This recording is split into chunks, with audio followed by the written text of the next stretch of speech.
What's up, YouTube? Welcome back to my channel. I'm going to save you some time and tell you to go ahead and hit the like button now because you are going to love this video.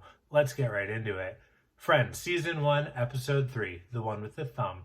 We open up in Central Perk. Central Perk, very apparently the gang's favorite hangout. It's pretty much the only place they go besides Monica's apartment.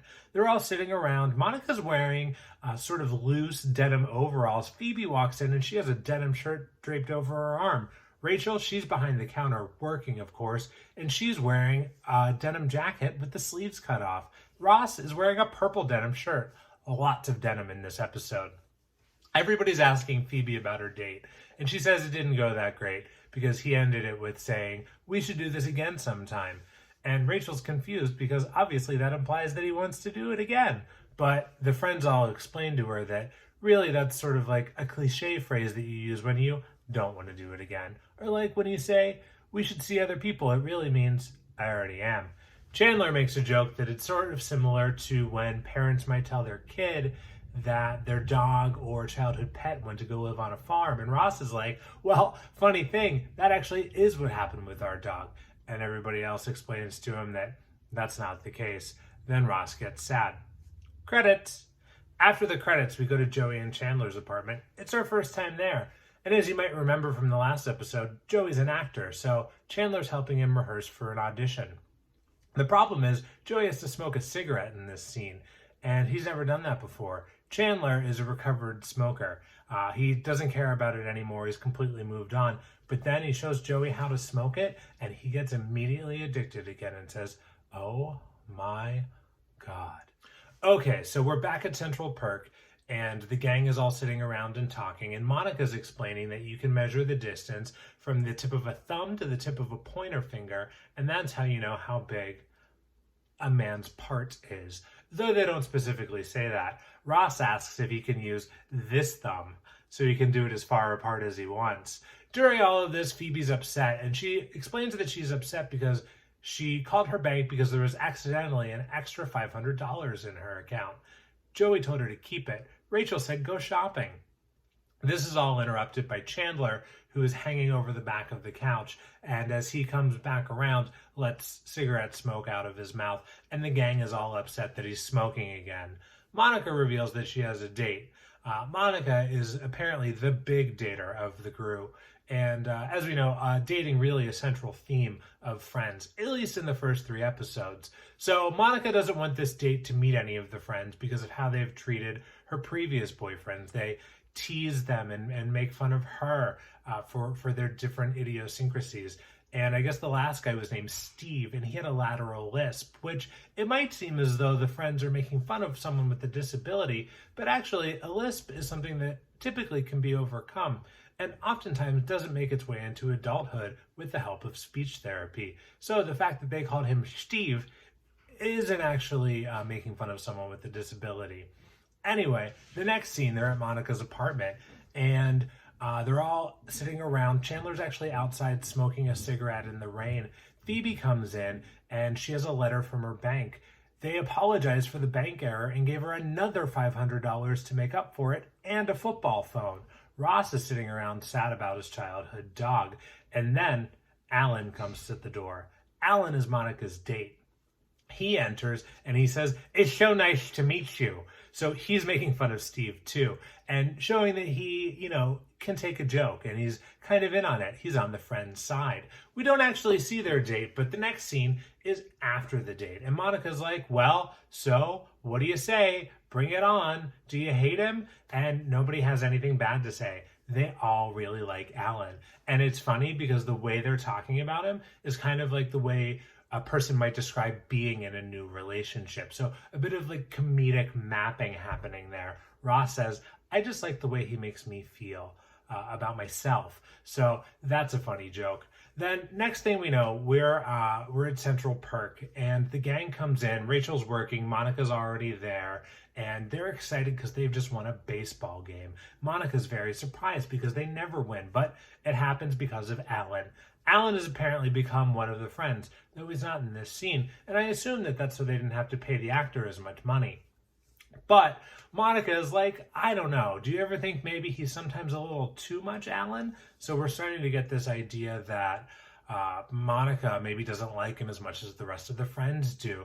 Chandler says, I could have a gallon of Alan. So the next thing we see is Chandler in his cubicle. There's no talking, there's no other characters. It's just Chandler sitting there, and he's going to try and smoke a cigarette. Chandler's cubicle is decorated with baseball gloves, and there's a Toronto's Blue Jays hat, which is funny because this is the only time I can recall baseball coming up in the show, and it comes up a lot in this episode.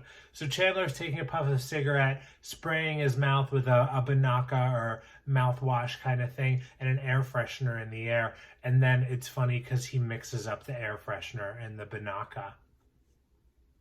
Then Phoebe has all this money and this football phone, and she goes to find a friend of hers, a homeless woman played by character actress Beth Grant, who you might recognize from the 1995 film Speed. At first, the homeless woman doesn't want the money from Phoebe, and she calls her Weird Girl. And you can tell this is a familiar thing. Like, she's always calling Phoebe Weird Girl. But Phoebe says, okay, you take the money, and you can do something for me in exchange. You can buy me a soda. So they go to a hot dog cart. Actually, I think it's pretzels. And she buys Phoebe a soda. And Phoebe opens up the soda, and there's a thumb inside. My goodness. Cut to Central Perk. The gang is all hanging out, and Chandler is smoking another cigarette inside of the coffee shop.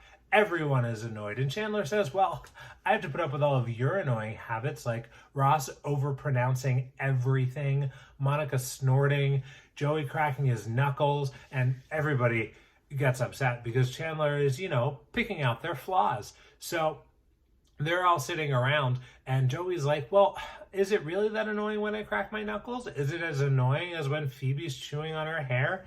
And Phoebe's chewing on her hair right in that moment, and she spits it out. And they're all arguing, and Ross says there's nothing wrong with speaking correctly, and somebody else says, indeed there isn't, making fun of the way that he overpronounces all of his words. And Rachel's like, I'm going to get back to work. And somebody says like, oh, well, too bad, because then someone might have, if you didn't, someone might have gotten the correct thing that they ordered, because Rachel's annoying thing is that she always messes up people's drink orders at the coffee shop where they all hang out. Central Perk. So they're all fighting and bickering, and then Chandler is just relaxing and smoking a cigarette. Next, we see Monica at work, and Monica's a chef. She's standing there with her coworker chef friend and saying how, she really likes Alan, but she doesn't feel the thing. Her friends seem to feel the thing, but she doesn't. And her coworker advises her that she should maybe break up with Alan. Cut to Central Perk, where Ross and Joey are berating Chandler for smoking cigarettes. And Chandler says, I don't care about emphysema. I don't care about cancer. Smoking is cool. And then he gets a phone call. The phone call is from Alan. We don't hear or see Alan again, but we can tell that Alan is on the other side telling Chandler that he should quit smoking. And right then and there, Chandler gives it up. Cut to the next scene where they're all back at the apartment, everyone except for Monica and Joey, and they're watching Lamb Chop. I love when they watch TV, especially when it's things that that they're not really enjoying, because at the time, there might not been a lot of different things on the TV to watch. Monica comes in and is like, hey, where's Joey? And he's across the hall. So Monica goes to go get Joey. While she's over there, Phoebe explains that she got $7,000 from the soda company because of the thumb in her soda. And she's so upset with the universe. After that, she stepped in gum. She doesn't know what the universe is trying to tell her. Monica brings Joey over. He's just gotten out of the shower. And Monica says she has to talk to everybody. And this is funny. One, Phoebe says, oh, I have deja vu. And she said, oh, no, never mind. And then Monica says, I have to talk to you all. And then Phoebe says, oh, there it is, which is funny because it's like Phoebe saying deja vu. Deja vu is when you feel like something's happened before and then something did just happen, but you get it. So anyway, Monica explains that she's going to break up with Alan, and everyone's upset. Just like how when they said they liked Alan, it was like a relationship. All of the friends are saying things like, oh my gosh, is it me? Is it something I did? And Monica's like, no, people change. And Rachel says, but we didn't change. It's almost the holidays. I wanted Alan to meet my family, etc., etc. And then the next thing we see is Monica actually breaking up with Alan. And he says, I really liked you, but I gotta say, I'm kind of relieved because I couldn't stand your friends. After all that, Alan didn't like the friends. And then that's the end of the episode. After that, we do get a quick little button of all the friends sitting around being depressed like they've just been through a breakup. Rachel's eating ice cream out of the carton, and Monica comes in and they say, "Did he ask about us?" And she says, "Yeah." And that's the end. That's episode 3, the one with the thumb.